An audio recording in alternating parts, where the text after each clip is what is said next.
Hello friends, welcome to जम के पढ़ो। तो आज हम क्लास 12 की हिस्ट्री की सेकंड बुक के फर्स्ट चैप्टर को कंटिन्यू करेंगे। तो आज के हमारे टॉपिक का नाम है Ibn Battuta and the excitement of the unfamiliar.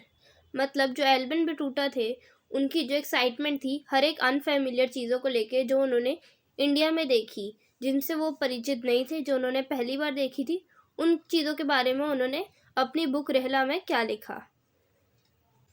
तो जब एल्बिन बटूटा 14वीं सेंचुरी में दिल्ली आए, उस टाइम पे जो सब कॉन्टिनेंट था वो ग्लोबल नेटवर्क ऑफ कम्युनिकेशन का पार्ट था, जो चाइना ईस्ट से लेके नॉर्थ वेस्ट अफ्रीका तक फैली हुई थी और उसके बाद यूरोप जो वेस्ट में है उस तक भी फैली हुई थी। तो एल्बिन बटूटा इन सारी जगहों पे ऑलरेडी ट्रैवल कर चुके थे और कई सारी सैक्रेड श्राइन्स मतलब तीर्थ स्थल जो होते हैं वहाँ पर भी उन्होंने काफ़ी बार ट्रैवल करा था। तो और वो बताते हैं कि उन्होंने कई सारे लर्नड मैन और रूलर्स के साथ, मतलब एक एक्सपीरियंस रूलर्स के साथ उन्होंने टाइम स्पेंड करा था और बहुत सारे ज्ञानी लोगों के साथ। और वो कई कई जगहों पर काजी के रूप में भी रहे हैं, मतलब काजी के तौर पे भी, एज अ जज पे भी वो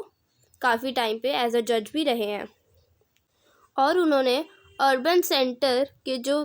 कल्चर है उसको बहुत इन्जॉय करा और वहाँ के लोग जो अरबिक लैंग्वेज बोलते थे, पर्शियन बोलते थे, टर्किश बोलते थे और भी कई सारी लैंग्वेजेस बोलते थे, आइडिया शेयर करते थे, इन्फॉर्मेशन देते थे उनको उस वहाँ के जो रिलीजन है, वहाँ का जो कल्चर है उसके बारे में। और इन सारी चीज़ों को एल्बिन बटूटा अपनी जो बुक है उसमें कवर करते थे। अपनी जो बुक है रीला, उसमें वो लिखते थे जो किंग्स हैं वो क्रूअल और जेनेरियस भी होते हैं। मतलब जो किंग होता है वो या तो क्रूअल भी बहुत हो सकता है, मतलब बहुत ज़्यादा जो दया ना करता हो, सब पे शासन बुरी तरीके से करता हो, बहुत बुरा रूलर हो, वो भी हो सकता है। और बहुत अच्छे रूलर भी हो सकते हैं जो सबकी केयर करते हो, अपनी पूरी प्रजा को साथ में लेके चलते हो, सिर्फ अपने ऊपर ध्यान ना दे, प्रजा के ऊपर ध्यान दे, उन अपनी जो सिटी है, अपनी कंट्री है, जो भी है उसकी डेवलपमेंट के ऊपर ध्यान दें, उसको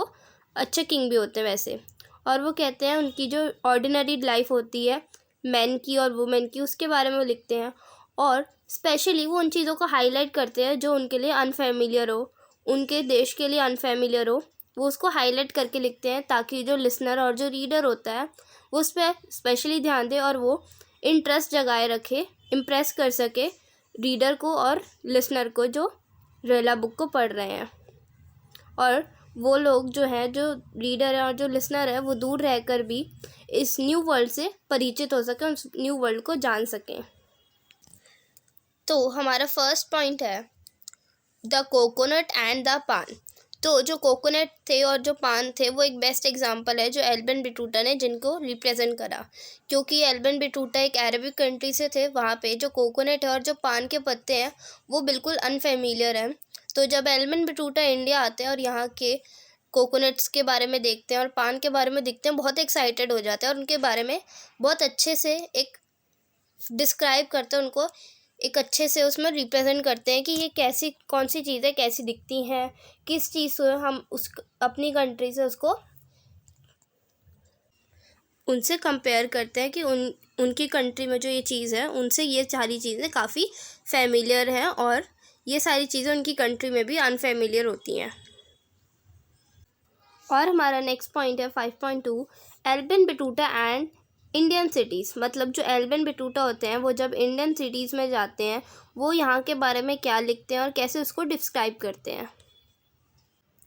एल्बिन बटूटा कहते हैं कि जो यहाँ की जो सिटीज़ है, सब कॉन्टिनेंट की जो सिटीज़ है, वो एक एक्साइटिंग अपॉर्चुनिटीज़ हैं उन लोगों के लिए जिनके पास बहुत सारे रिसोर्सेज हैं और स्किल्स हैं जो उनका करियर डेवलप कर सकती हैं। मतलब यहाँ की जो सिटीज़ थी वो इतनी अपॉर्चुनिटीज़ थी यहाँ पे हर एक चीज़ की, कि वो कहते हैं कि जो भी स्किलफुल लोग हैं, मतलब जिनके पास भी बहुत अच्छी स्किल्स हैं, बहुत अच्छे रिसोर्सेज हैं, वो यहाँ आके एक बार ट्राई कर सकते हैं और उनको कई सारी अपॉर्चुनिटीज़ भी मिल जाएंगी।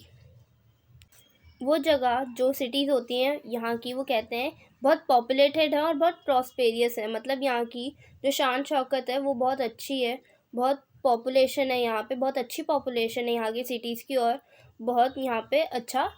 जो जो सिटीज़ हैं हमारी, उनमें बहुत अच्छा खान पान है, बहुत अच्छी जगहें हैं, बहुत अच्छा इन्वायरमेंट है। पर वो कहते हैं ये सिटीज़ प्रॉस्पेरस और पॉपुलेटेड तो रहती हैं, पर सिवाय उस टाइम के जब यहाँ पे वॉर हो रही होती है और इन्वेजन हो रहा होता है, मतलब कोई दूसरी कंट्री या फिर जो दूसरी स्टेट के जो किंग होते हैं वो इस सिटी पे या स्टेट पे इन्वेड कर देते हैं, अटैक कर देते हैं, उसको अपने अंडर ले आते हैं। उस टाइम पे थोड़ा ओकेजनल डिस्ट्रप्शन पैदा हो जाता है और यहाँ की जो सिटी की प्रॉस्पेरिटी है वो कम होती है, यहाँ की सिटीज़ की जो शोभा है वो कम हो जाती है उस टाइम पे। और एल्विन बटूटा की इन बातों से पता लगता है कि जो दिल्ली है वो एक बहुत अच्छी एक सिटी है, जो यहाँ की जो बहुत सारी जो सिटीज़ हैं वो एक क्राउडेड स्ट्रीट्स हैं, यहाँ पे बहुत सारी क्राउडेड स्ट्रीट है, बहुत सारे कलरफुल मार्केट्स हैं जहाँ पर रंग बिरंगी चीज़ें बिक रही हैं, बहुत सारी लाइट्स जली हुई है, बहुत एक चमक धमक वाली जगह है जहाँ पे बहुत सारी चीज़ें अच्छी वैरायटी में अच्छे दाम पे मिल जाती है। एल्विन बटूता दिल्ली को एक वास्ट सिटी और बहुत अच्छी पॉपुलेशन के साथ डिस्क्राइब करते हैं और कहते हैं कि इंडिया की एक लार्जेस्ट सिटी है जहाँ पे बहुत बड़ी पॉपुलेशन है। पर दौलताबाद जो मुंबई में है वो भी दिल्ली से कंपेयर करी जा सकती थी, वो भी दिल्ली से कम नहीं थी। उसकी जो शान और शोभा थी वो उनकी जो मार्केट महाराष्ट्र जो दौलताबाद है उसकी शान और शौकत भी दिल्ली से कंपेयर करी जा सकती थी। वो पहुंचते हैं बाज़ारों पे। एल्विन बटूटा बाज़ारों के बारे में क्या कहते हैं? वो कहते हैं जो बाज़ार है वो एक इकोनॉमिक ट्रांजैक्शन की जगह नहीं है, यहाँ एक हब है जहाँ पे सोशल और कल्चरल एक्टिविटीज़ भी होती हैं, मतलब सामाजिक और कल्चरल एक्टिविटीज़ भी यहाँ पे बहुत ज़्यादा होती हैं। और जो कई बाज़ार हैं यहाँ पे मॉस्क्यू यानी कि मस्जिद और टेम्पल मंदिर एक साथ भी हैं। और इन कई बाज़ारों में एक जगह पक्की कर दी गई है जहाँ पर पब्लिक परफॉर्मेंस होती है बाय डांसर्स, म्यूजिशियन और सिंगर्स। मतलब कई बाज़ारों में ऐसी जगह पक्की कर दी गई है, एक खाली जगह जहाँ पर डांसर्स आके परफॉर्म करती हैं, म्यूजिशियंस अपना गाना बजाना करते हैं, जो सिंगर्स होते हैं वो गाना बजाना करते हैं, जो डांसर होते हैं वो डांस करते हैं। पर जो एल्विन बटूटा होते हैं वो पर्टिकुलरली इन चीज़ों के बारे में कंसर्न नहीं होते, यानी कि जो टाउन्स की प्रॉस्पेरिटी होती है उसको दिखाने में, उसको एक्सप्लेन करने में कंसर्न नहीं होते। पर जो इस अकाउंट्स के जो हिस्टोरियंस होते हैं वो कहते हैं कि वो इस चीज़ को यूज़ करते हैं, उनके अकाउंट्स को यूज़ करते हैं इन चीज़ों को विलेज से, मतलब जो यहाँ की जो वेल्थ है या जो सिटीज़ की जो वेल्थ है, प्रॉस्पेरिटी है, उसको विलेज से कंपेयर करने में। जो विलेज की जो शोभा होती है वो इनसे कम होती है, क्योंकि जो सारी प्रॉस्पेरिटी होती है, जितना भी सामान होता है वो बाज़ारों में, दिल्ली में, मुंबई जैसे शहरों में भेज दिया जाता है बाज़ारों में बिकने के लिए, जो गांव से बनता है। पर उस चक्कर में जो गांव की जो प्रॉस्पेरिटी होती है वो कम रह जाती है। एल्विन बटूटा इंडियन एग्रीकल्चर को बहुत प्रोडक्टिव मानते थे, क्योंकि जो इंडिया एक ऐसी कंट्री है जहाँ की जो सॉइल है वो बहुत फर्टाइल है। यहाँ पे जो किसान होते हैं वो एक साल में 2 क्रॉप्स उगाते हैं, मतलब जैसे रबी और खरीफ 2 क्रॉप्स उगाते हैं ना हमारे किसान। तो यहीं पे वो कहते हैं कि जो एल्विन बटूटा डिफाइन करते हैं कि जो इंडियन एग्रीकल्चर है वो बहुत प्रोडक्टिव है। सारी कंट्रीज़ में ऐसा नहीं होता, हर कंट्रीज़ का अलग सिस्टम होता है। तो इंडिया एक ऐसी कंट्रीज़ है जहाँ पर एक साल में 2 क्रॉप्स उगाई जाती हैं, रबी और खरीफ, क्योंकि यहाँ की जो सॉइल है बहुत फर्टाइल होती है। और वो ये भी बताते हैं जो सब कॉन्टिनेंट है वो वेल इंटीग्रेटेड है, यहाँ का इंटीग्रेशन बहुत अच्छा है और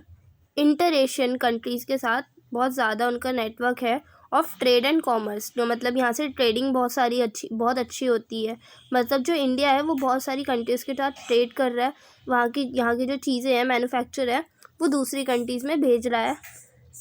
और जो इन सारे मैन्युफैक्चर से, जो इन सारी ट्रेडिंग है, उससे जो सबसे बड़ा प्रॉफिट्स हो रहा है वो आर्टिजन्स और मर्चेंट्स को हो रहा है।